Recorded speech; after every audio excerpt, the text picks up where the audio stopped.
ایک بادشاہ اپنے وزیر کے ساتھ سیر کر رہا تھا۔ اچانک اس کی نظر ایک مزدور پر پڑی جو زمین سے اینٹ پھینکتا اور وہ اینٹ ہوا میں قلا بازیاں کھاتی ہوئی تیسری منزل پر پہنچتی۔ بادشاہ نے حیران ہو کر وزیر سے کہا کہ کیا وجہ ہے کہ اس کی زمین پر کھڑے ہو کر پھینکی ہوئی اینٹ تیسری منزل پر پہنچتی ہے؟ کیا یہ اتنا طاقتور ہے؟ وزیر نے بادشاہ سے عرض کیا کہ حضور، اس میں طاقت کے ساتھ ساتھ ایک اور عمل کار فرما ہے، اگر جان کی امان پاؤں تو عرض کروں؟ بادشاہ نے کہا کہ کہو، کیا کہنا چاہتے ہو؟ وزیر نے کہا کہ بادشاہ سلامت، ضرور اس کی گھریلو زندگی بہت ہی اچھی گزر رہی ہے، اسے گھر کی طرف سے کوئی پریشانی لاحق نہیں، اسی وجہ سے اس کی اینٹ تیسری منزل پر پہنچتی ہے۔ بادشاہ نے کہا کہ تحقیق کی جائے۔ وزیر نے کہا جی حضور۔ دوسرے روز وزیر نے چند افراد کو تحقیق پر لگا دیا۔ ایک ہفتے بعد ان افراد نے جو رپورٹ پیش کی وہ اس طرح تھی: اس مزدور کی بیوی شام ہوتے ہی اپنے شوہر کے انتظار میں بیٹھی رہتی ہے۔ وہ جیسے ہی گھر میں قدم رکھتا ہے، اس کی بیوی نہانے کے لیے فوراً پانی کی بالٹی اور نئے کپڑے رکھتی ہے۔ مزدور جیسے ہی نہانے سے فارغ ہوتا ہے، یہ اس کے لیے کھانا لگا دیتی ہے۔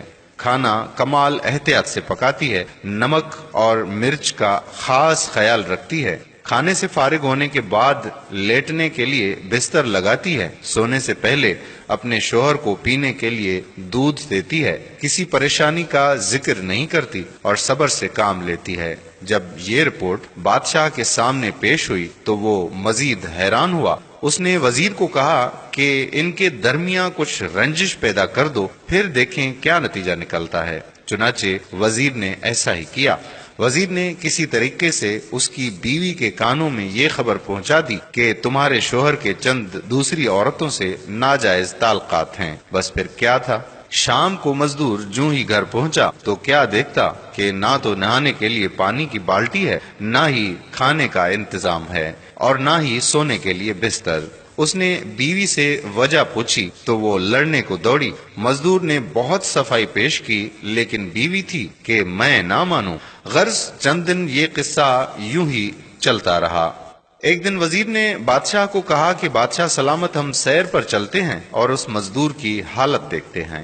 بادشاہ وزیر سمیت سیر پر نکلا اور اسی مزدور کے پاس پہنچے تو کیا دیکھتے ہیں کہ مزدور لاکھ کوشش کرتا ہے لیکن اینٹ پہلی منزل سے اوپر جاتی ہی نہیں۔ بادشاہ وزیر کی فہم و فراست کو مان گیا اور اسے یقین ہو گیا کہ اینٹ کو تیسری منزل پر طاقت نے نہیں بلکہ گھریلو خوشگوار زندگی نے پہنچایا ہے۔ اس قصے سے یہ ثابت ہوتا ہے کہ اگر کسی کی ازدواجی زندگی پرسکون ہے تو وہ زندگی میں کامیابیاں حاصل کرتا ہے۔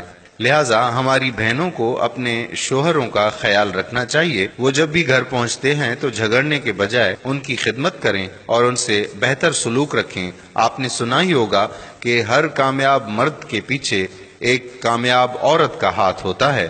مرد کی کامیابی عورت کی کامیابی ہوتی ہے۔ لہٰذا ہماری بہنوں کو یہ بات سمجھ لینی چاہیے کہ اگر آپ کے شوہر کی کامیابی ہوگی تو یہ آپ کی ہی کامیابی ہے۔ لہٰذا اپنے گھر میں فساد کے بجائے خوشگوار موڈ میں زندگی گزارنی چاہیے تاکہ ہم زندگی میں زیادہ سے زیادہ کامیابیاں حاصل کر سکیں۔ اگر آپ نے ابھی تک ہمارے پیج کو لائک نہیں کیا تو ہمارے پیج پیارا اسلام کو لائک کر دیجئے تاکہ ایسی مزید دلچسپ ویڈیوز ہم آپ تک پہنچاتے رہیں۔ جزاک اللہ۔ السلام علیکم ورحمۃ اللہ وبرکاتہ۔